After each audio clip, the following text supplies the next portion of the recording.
So in the last episode, we see how the CIA, EU, and NATO work together to create the situation in Ukraine.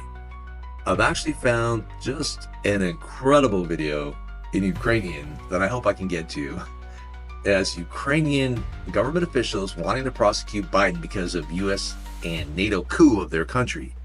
And something that has never been mentioned before anywhere except here is the participation of those foreign NATO officials in some incredibly corrupt, fraudulent money-making schemes in Ukraine and at the detriment of the Ukrainian people.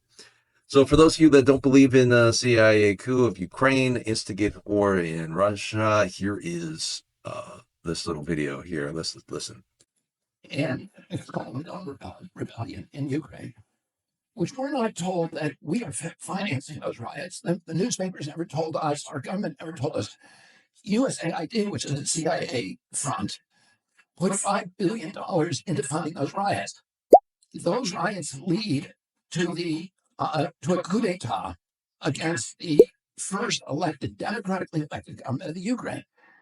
It was a government that refused to choose sides and to say, we're going to be on the side of the West. So we wanted them out.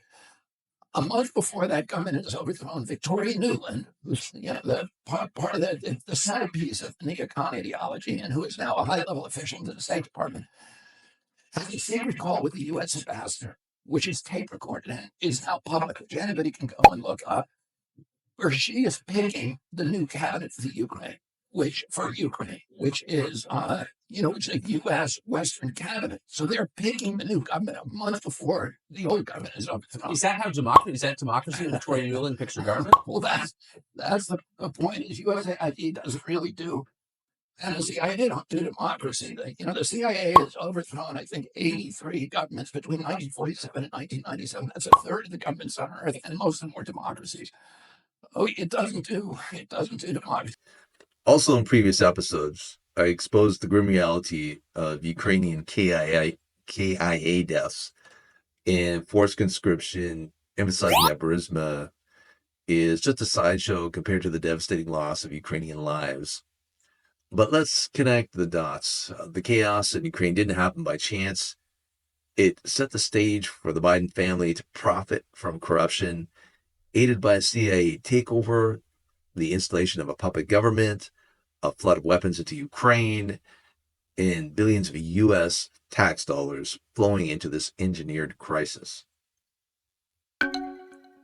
Let's simplify or overview in one paragraph.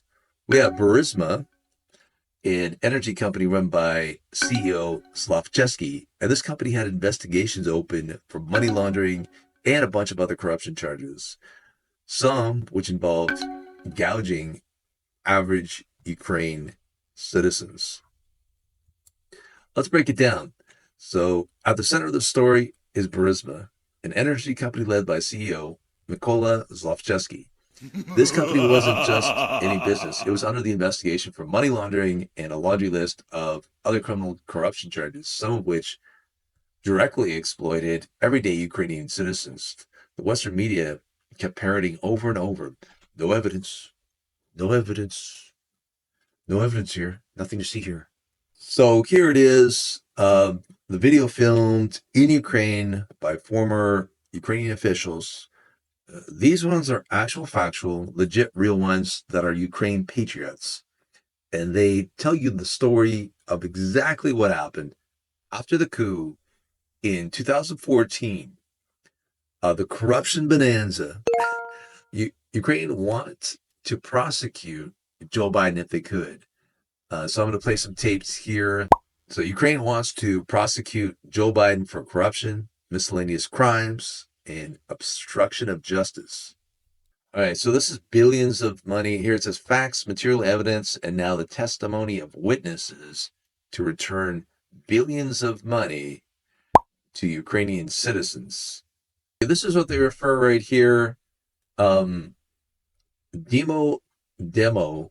corruptionists.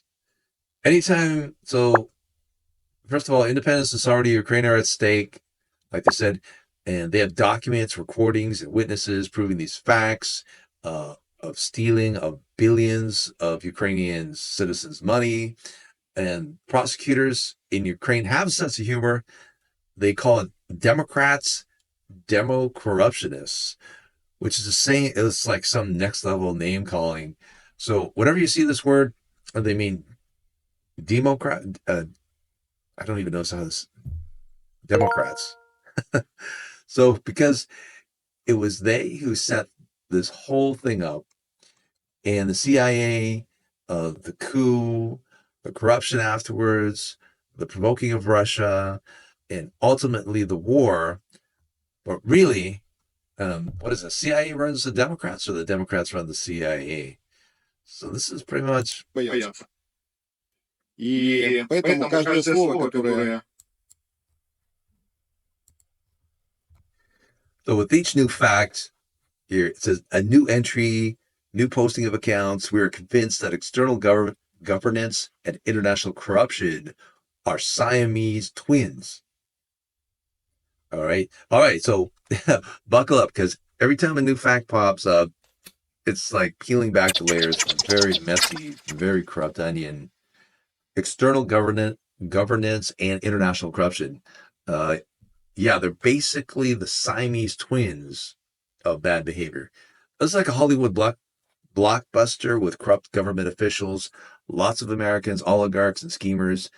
Think of this as a heist movie, except the only thing being stolen is from the Ukrainian people. The story gets really tangled. It makes a soap opera look like a documentary. Let's play some of this. лиц высших государственных чинов, олигархов, схемщиков и многих других Steal from the Ukrainian people. Что сегодня будет обнародовано? What will be disclosed today? Evidence of withdrawal from financial flows of millions of dollars stolen from the Ukrainian people, laundered with the help of banks and launderers in various jurisdictions. И последующими перечислениями их на счета компании семьи Байдена. Here he mentions the Biden family. So new recordings of conversations between the persons who appear to be the fifth president of Ukraine, Petro Poroshenko, and former U.S. Vice President Joe Biden, testifying to external governance. So external governance and international corruption are Siamese twins. And we could see by reading this, this is specific now, again, about Biden and recordings of conversations between persons who Petro Poroshenko and Vice President Biden. Keep in mind, Petro Poroshenko is the corrupt puppet president that was placed in power by the CIA. By watching this, we uncover other criminal activities that I didn't know about. All the criminal dealings that Biden had a part in. So this is what we can do when we have our CIA take over a country. It's a big free-for-all crime spree. This is what is all about. This is what it was all about. Then we can get to say Ukraine is the most corrupt country in the world. When we came to Ukraine, it became exponentially more corrupt. After watching this video, though, up until the point of the CIA puppet coup, we actually see Ukraine, before that coup, with its democratically elected government, getting its act together. Like place anti-corruption laws into place, having good quality investigators, and investigations being done. And here it says in the video, we will also unveil colossal corruption schemes related to the procurement of coal and gas, due to which Ukrainians paid 30% higher utility tariffs. At that time, the highest officials of Ukraine and the United States participated in these schemes.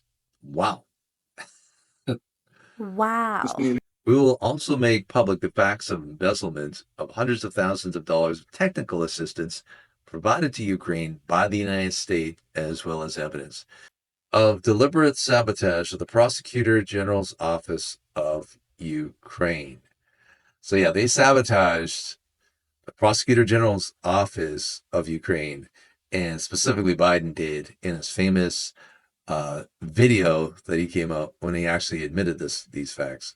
I repeat once again, every word that we will voice today is supported by documents, numbers, and records that were given to us by investigative journalists, as well as people who have information about corruption schemes and witnesses who are directly involved in a number of processes, which we will talk. Люди, владеющие информацией. So we get the idea here. We will transfer all facts about international corruption and external governance of Ukraine at our disposal to law enforcement agencies. So here's Joe Biden bragging about how he leveraged aid to force Ukraine into firing a perfectly legit corruption investigator and prosecutor. Let's listen to Joe, how he did this. They made, He admits it. One concrete example. I was not but it just happened to be that was the assignment I got. I got all the good ones, so I got Ukraine, and I remember going over convincing our team, to convincing that we should be providing for loan guarantees, and I went over, I guess, the 12th, 13th time to Kiev, and I was supposed to announce that there was another $1 billion loan guarantee. And I got a commitment from Poroshenko and from Yatsenyuk that they would take action against the state prosecutor, and they did. So they said I had to walk out to press conference. I said, I'm not going to, or we're not going to give you the $1 billion. They said, you have no authority. You're not the president. The president says it's all gold. I said, I'm telling you, I'm not getting the $1 billion. I said, you're not getting the $1 billion. We leave it here. I think it was about 6 hours. I looked at it, I said, leave it 6 hours. If the prosecutor's not fired, you're not getting money. Oh, Prosecutor fired. Got fired. And put in place Billions is a lot of money. Who was solid at the time. Well, still, they made some genuine, substantial changes institutionally and with people. So what did Joe get for the protection of Burisma? Biden can't take a bribe directly. So what to do? Answer: just simply use a family member to accept bribes. Enter the crack-smoking son, Hunter Biden, which we'll get to in a moment. Hello there. So here we have a witness describing how $84,000 amounts, monthly amounts, were being paid out. So who says bribery can't come in installments, right? So here it says, do you know the circumstances of the transfer of money of consulting services from the account? Now we're getting into that particular amount of money. $83,333 is the amount that Hunter Biden per month was making as consulting on the board of Burisma. Of Burisma Holdings to the account of the American company Rosemont Seneca Bohai LLC. That is a Biden company. Now, they had a whole bunch of these. Rosemont Seneca Bohai number 1, Rosemont Seneca Bohai number 2, Rosemont Seneca Bohai number 3. They had like a few dozen of these companies, I would say 2 to 3 dozen of them. And they're all sort of similar sounding, like Rosemont Seneca. I know these payments were made between November 2014 and October 2015, and I noticed strange recurring amounts. In US dollars, which were paid in the amount of $82,333 US dollars. Not an even amount, eh? Not an even amount as transferred from Burisma Holdings Limited to Rosemont Seneca Bohai. First of all, I noticed that these were some strange uneven amounts. Secondly, they were repeated. There were about 20 payments. That is, there were a lot of them. It was all about consulting fees. It was as if there was some kind of a large payment split into unequal parts that would not attract the attention of the bank. Okay, and here's some quite the bombshell information right here. It says in the video, now we will publish new recordings of the conversations between persons which appear to be Poroshenko and Biden. I note right away that Joe Biden faced a threat of losing. Joe Biden was under threat of losing a stable income from Zlochevsky, and in fact from Ukrainian citizens.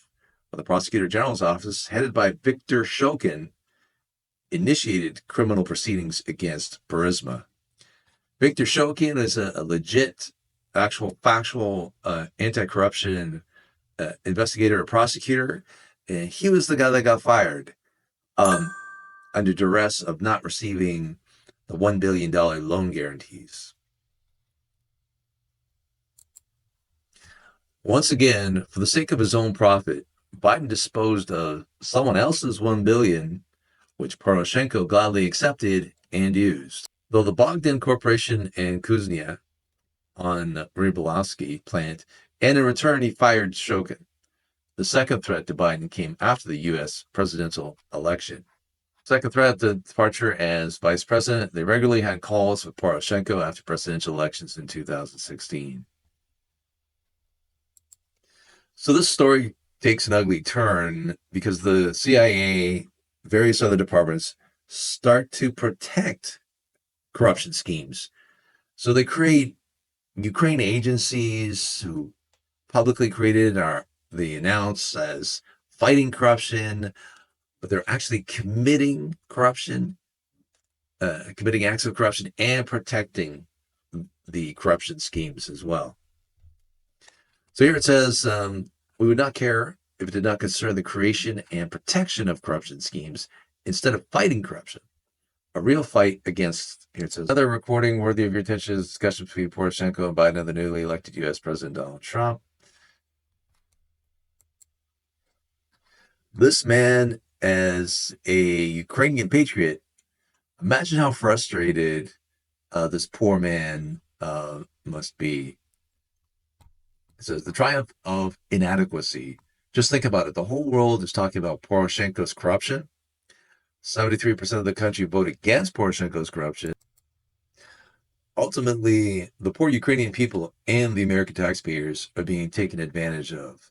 Here it says, all these schemes are nothing more than an advertising campaign to raise the price of coal and subsequently the basis of raising tariffs for Ukrainians. И основания для поднятия тарифов украинцам. Но суть схемы несколько в другом. But the essence of the scheme is somewhat different. Please show this scheme. All right, it's kind of difficult to see here. Hopefully you can make out this right here, NABU, N-A-B-U. So here we see, if you can make this out, it's kind of blurry. One thing you do see in what I was talking about before, NABU, it's National Anti-Corruption Bureau of Ukraine, created after the coup. In actual fact, many people in the know, I argue actually, that NABU is heavily influenced by the U.S. and Western organizations, making it a tool for external political control over Ukraine. It's fundamentally a political weaponization. Some claim it selectively targets opponents of the pro-Western the pro-Western government while ignoring corruption among Western-backed officials. So NABU is also clashed with other Ukrainian law enforcement agencies as well. Again, like I was talking about, NABU, N-A-B-U, is Democrat-created agency in Ukraine serving to obstruct and cover up crimes. See what the video says else. The only obstacle here was the law enforcement agencies. Therefore, the demo-corruptionists began to establish their own agencies like NABU, or tried to establish control over. So now we tried to establish control over other law enforcement agencies. We will tell you how it all happened in the next part of our press conference. I give the floor to Konstantin Kulik. So in this blurb, it says, the main task of the reform was gaining full control from the side of the U.S. Embassy in Ukraine over the prosecutor's office and gaining the loyalty of its leadership. The second task, as always, was to misappropriate the money of either Ukrainian, and in the case of the Prosecutor General's Office, the funds of the international technical assistance from the United States. This is how the scheme for the sabotage of the Ukrainian Prosecutor's Office by demo-corruptionists looked like. So that's amazing how, if you go to Ukraine, the Democrats are called demo-corruptionists, which is really interesting. There's a little bit more here.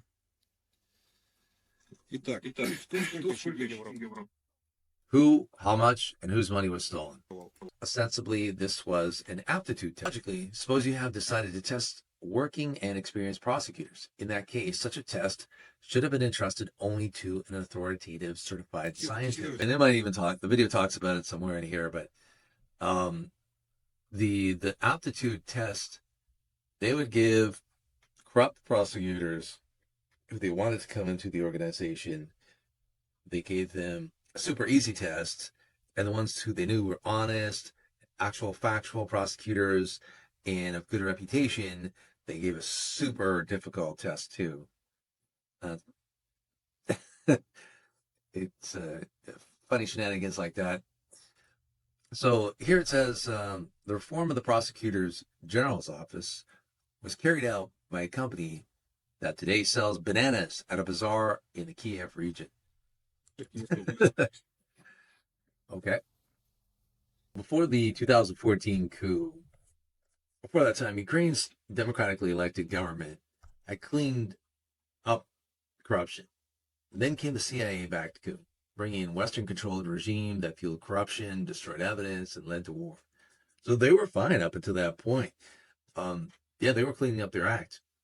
So the prime example of some of the corruption, of the craziness, the highlights of the craziness, basically, was when Ukraine's prosecutor general, Viktor Shokin, was investigating Burisma, where Hunter Biden was on the board of, and Joe Biden bragged about pressuring Ukraine to fire Shokin by threatening to withhold $1 billion in U.S. aid.